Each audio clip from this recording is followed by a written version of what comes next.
Selamat pagi adik-adik remaja misioner yang dikasihi Tuhan. Berjumpa lagi dengan kakak Mila dalam Do Re Mi, doa dan renungan misioner bersama Paroki Santo Petrus dan Paulus Argapura, Keuskupan Jayapura, edisi hari Sabtu tanggal 23 September tahun 2023 dalam pekan biasa yang ke-24.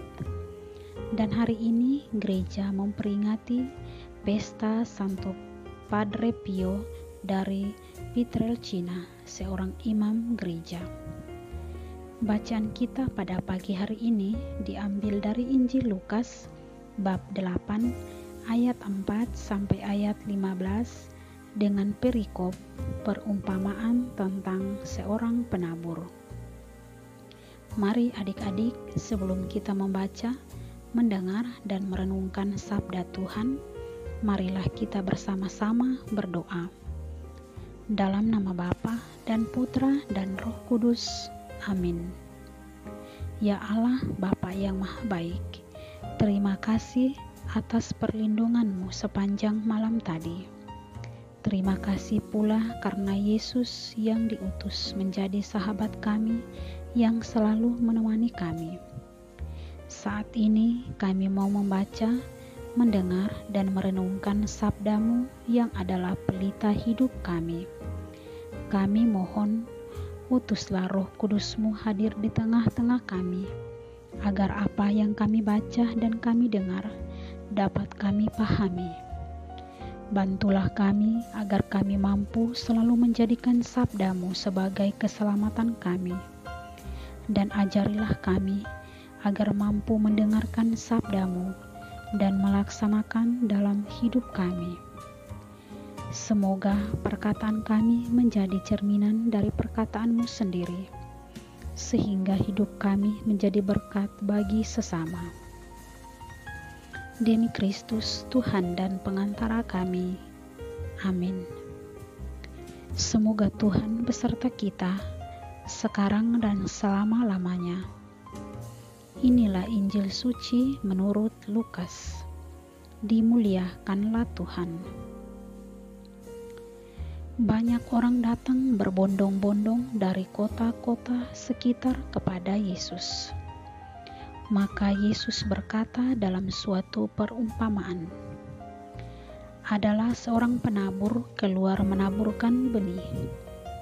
Waktu ia menabur, sebagian benih itu jatuh di pinggir jalan, lalu diinjak-injak orang dan dimakan burung-burung di udara sampai habis. Sebagian jatuh di tanah yang berbatu-batu dan tumbuh sebentar, lalu layu karena tidak mendapat air. Sebagian lagi jatuh di tengah semak duri, sehingga terhimpit sampai mati oleh semak-semak yang tumbuh bersama-sama. Dan sebagian jatuh di tanah yang baik, lalu tumbuh dan berbuah 100 kali lipat. Sesudah itu Yesus berseru, barang siapa mempunyai telinga untuk mendengar, hendaklah mendengar. Para murid menanyakan kepada Yesus maksud perumpamaan itu. Yesus menjawab, kalian diberi kurnia mengetahui rahasia kerajaan Allah, tetapi hal itu diwartakan kepada orang lain dalam perumpamaan, supaya sekalipun memandang, mereka tidak melihat, dan sekalipun mendengar, mereka tidak mengerti. Inilah arti perumpamaan itu. Benih itu ialah sabda Allah.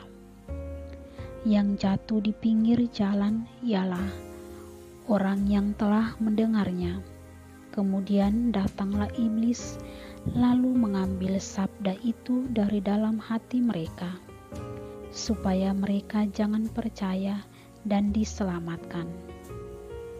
Yang jatuh di tanah yang berbatu-batu ialah orang yang setelah mendengar sabda itu menerimanya dengan gembira, tetapi mereka tidak berakar. mereka hanya percaya sebentar saja, dan dalam masa pencobaan mereka murtad. Yang jatuh dalam semak duri ialah orang yang mendengar sabda itu, dan dalam pertumbuhan selanjutnya mereka terhimpit oleh kekhawatiran, kekayaan, dan kenikmatan hidup, sehingga tidak menghasilkan buah yang matang. Yang jatuh di tanah yang baik ialah orang yang mendengar sabda itu dan menyimpannya dalam hati yang baik dan menghasilkan buah dalam ketekunan. Demikianlah sabda Tuhan. Terpujilah Kristus.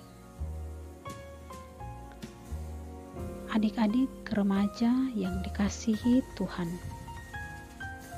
perumpamaan dalam perikop Injil yang baru saja kita dengar mengingatkan kita untuk senantiasa mendengarkan sabda-sabda Tuhan.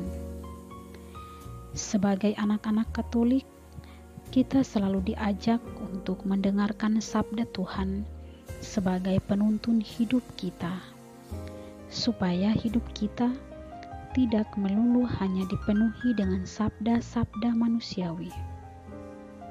Hidup kita perlu dengan sabda rohani dan sabda ilahi.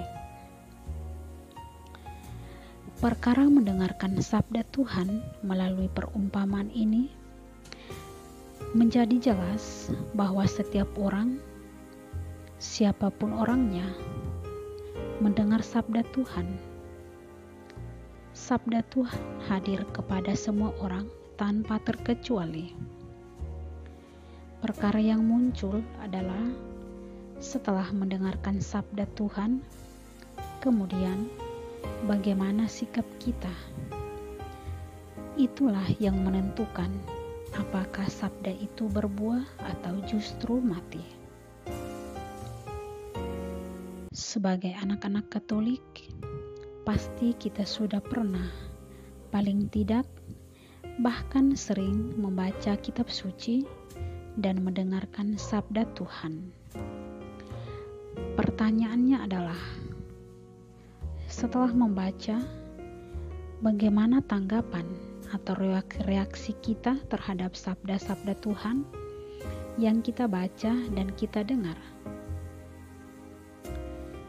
Jika setelah mendengarnya kemudian kita tertidur atau diam saja, atau tidak mempunyai rasa apa-apa, bisa jadi kita adalah bagian dari benih yang jatuh di pinggir jalan, atau di batu, atau di semak berduri. Apa yang ditanam dalam diri kita menjadi sia-sia, tidak tumbuh, apalagi berkembang.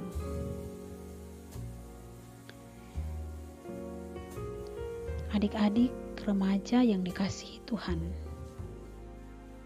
yang menentukan tanah baik atau tidak adalah berkaitan dengan langkah berikutnya. Setelah mendengar sabda Tuhan, benih dan pupuknya mempunyai jaminan dan kualitas yang tidak terbatas. Namun, jika hanya didiamkan saja, tidak pernah dirawat, semuanya akan menjadi sia-sia. Tumbuh hanya sebagian sangat kecil, tidak tumbuh sempurna, dan berbuah lebat. Tumbuh baik dan menghasilkan buah adalah panggilan setiap masing-masing dari kita. Hidup kita tentu saja harus dipertanggungjawabkan. Tidak bisa bilang kita hanya menumpang hidup di dunia ini.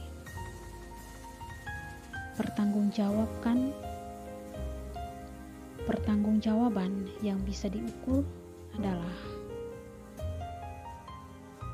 buah apa dan seberapa banyak yang sudah kita hasilkan. Mari kita bersama-sama memohon rahmat Tuhan agar kita mampu mempunyai aksi setelah mendengarkan sabda Tuhan. Mari kita berpartisipasi dalam karya ilahi dengan saling berbagi nilai-nilai kebaikan manusia kepada sesama. Semoga demikian. Amin. Adik-adik remaja misioner yang dikasihi Tuhan, setelah kita membaca, mendengar, dan merenungkan sabda Tuhan, marilah kita bersama-sama berdoa-doa anak misioner Indonesia. Tuhan Yesus, Engkau diutus Bapa menjadi berkat bagi dunia, menjadi selamat bagi manusia. Utuslah kami anak-anak-Mu di Indonesia untuk menjadi sahabat yang kuat bagi yang lemah, sahabat yang rela berkorban bagi yang menderita payah, sahabat penghibur bagi yang sakit dan gelisah. Tuhan Yesus, kami pun ingin menjadi utusan-utusan kecil-Mu, teman setia bagi yang tersingkir terlantarkan, teman bicara bagi yang kesepian terlupakan, sobat yang gembira bagi yang sedih dan susah, sobat penuh penghargaan bagi yang tak dicintai.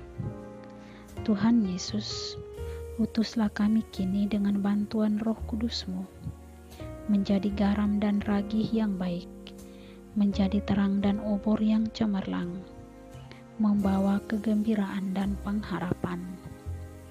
Tuhan Yesus, kuduskanlah badanku dan sucikanlah jiwaku. Ku persembahkan diriku padamu hari ini. Berkatilah semua anak dimanapun juga.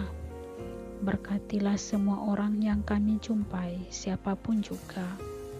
Amin. Bapa kami yang ada di surga, dimuliakanlah nama-Mu. Datanglah kerajaan-Mu, jadilah kehendak-Mu di atas bumi seperti di dalam surga. Berilah kami rezeki pada hari ini, dan ampunilah kesalahan kami, seperti kami pun mengampuni yang bersalah kepada kami. Dan janganlah masukkan kami ke dalam pencobaan, tetapi bebaskanlah kami dari yang jahat. Amin. Salam Maria, penuh rahmat, Tuhan sertamu. Terpujilah engkau di antara wanita, dan terpujilah buah tubuhmu Yesus. Santa Maria Bunda Allah, doakanlah kami yang berdosa ini, sekarang dan waktu kami mati. Amin. Kemuliaan kepada Bapa dan Putra dan Roh Kudus, seperti pada permulaan, sekarang, selalu, dan sepanjang segala abad. Amin. Adik-adik remaja misioner yang dikasihi Tuhan, semoga seluruh aktivitas kita pada pagi hari ini senantiasa dilindungi dan diberkati oleh Allah Bapa yang Maha Kuasa, dalam nama Bapa dan Putra dan Roh Kudus. Amin. Dan semoga kita berjumpa lagi dalam episode Do Re Mi selanjutnya. Selamat pagi, selamat beraktivitas. Tuhan Yesus memberkati.